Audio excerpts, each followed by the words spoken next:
खबर शामिल करते हैं पाक पतन से, जहां ABC न्यूज की डिस्ट्रिक्ट रिपोर्टर मुर्तजा अहमद की रिपोर्ट के मुताबिक बरसगीर पाक व हिंद के नामवर सूफी बुजुर्ग हजरत बाबा फरीदुद्दीन मसूद गंज शक्कर रहमतुल्लाह अलैह का सालाना उर्स जारी है।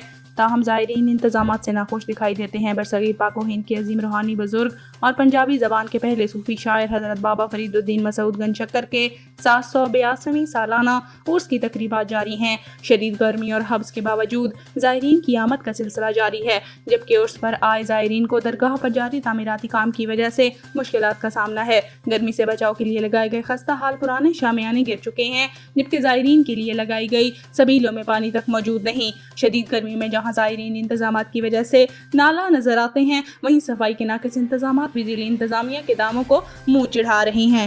याद रहे कि इस उर्स की तकरीबात में अंदरूनी मुल्क व बैरूनी मुल्क से लाखों ज़ायरीन शिरकत करते हैं, मगर इंतजामात ना होने के बराबर हैं।